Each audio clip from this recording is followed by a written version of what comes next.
हरे कृष्णा, राधे राधे भक्तों, बहुत बहुत स्वागत है आप सभी का हमारे श्री राधे चैनल में।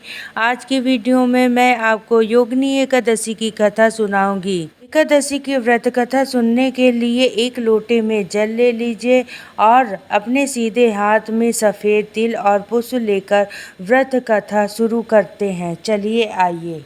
अर्जुन बोले, हे जनार्दन, मैंने श्रेष्ठ मास के शुक्ल पक्ष के निर्जला एकादशी की कथा सुनी। अब आप कृपा करके आषाढ़ मास के किस पक्ष की एकादशी की कथा सुनाइए। इस एकादशी का क्या है तथा महत्व क्या है, सो सब वर्णित कीजिए। श्री कृष्ण भगवान बोले, हे कुंती नंदन, आषाढ़ मास के कृष्ण पक्ष की एकादशी का नाम योगिनी है। इसके व्रत से समस्त पाप नष्ट हो जाते हैं।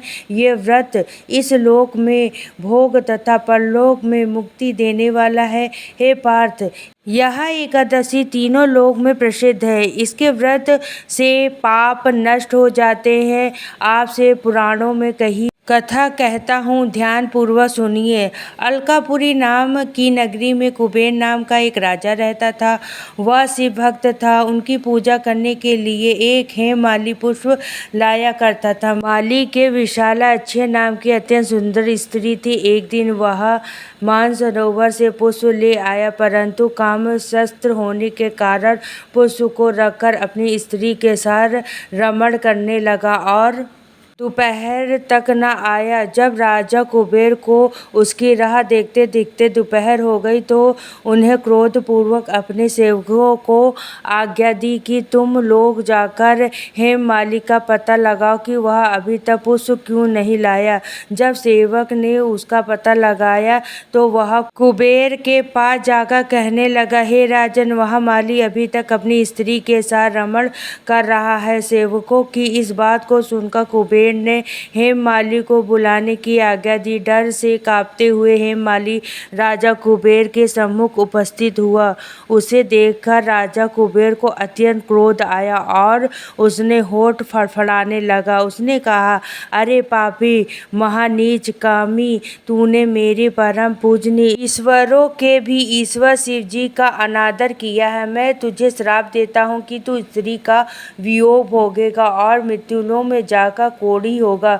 कुबेर के श्राप से वह क्षण स्वर्ग से पृथ्वी पर आ गिरा और कोढ़ी हो गया। उसकी स्त्री भी उसी समय उससे बिछुड़ गई। मृत्युलोक में जाकर उसने महादुख भोगे, परंतु शिव जी की भक्ति के प्रभाव से उसकी बुद्धि मलिन न हुई और पिछले जन्म की भी शुद्ध रही।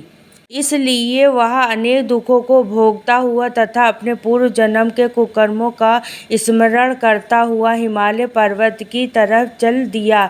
चलते चलते वह मार्कंडेय ऋषि के आश्रम में जा पहुंचा। वह ऋषि अत्यंत विद्ध तथा तपस्वी थे। वह दूसरे ब्रह्मा के समान प्रतीत हो रहे थे और उनका वह आश्रम ब्रह्मा की सभा शोभा दे रही थी।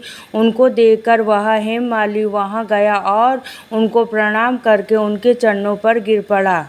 उसे देखकर मार्कंडेय ऋषि बोले कि तूने कौन सा खोट कर्म किया है जिससे तू कोढ़ी हुआ और महान दुख भोग रहा है। हेममाली बोला, हे मुनि, मैं यमराज कुबेर का सेवक था। मेरा नाम हेममाली है। राजा की पूजा के लिए मैं नित्य प्रतिदिन पुष्प लाया करता था। एक दिन अपनी स्त्री के साथ विवाह करते करते देर हो गया और दोपहर तक पुष्प लेकर ना पहुंचा। तब उन्होंने मुझे श्राप दिया कि तू अपनी स्त्री का वियोग और मृत्यु लोक में जाकर कोढ़ी बनकर दुख भोग।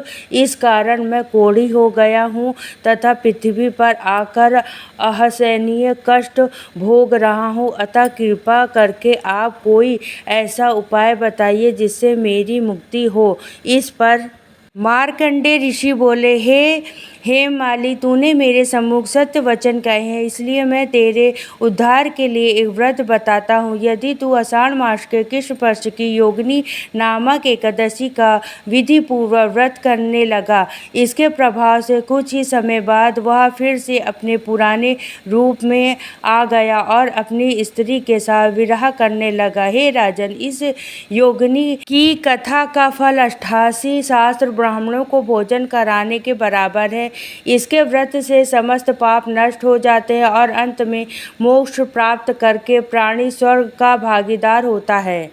कथा सार: व्यक्ति को पूजा आदि धर्म कार्यों में आलस का प्रमाद नहीं करना चाहिए, बल्कि मन में संयम में रहकर सदैव ईश्वर की सेवा में तत्पर रहना चाहिए। इस कलयुग में कोढ़ी जैसे रोग से मुक्त पाने के लिए मनुष्य को योगिनी एकादशी का व्रत श्रद्धापूर्वक करना चाहिए।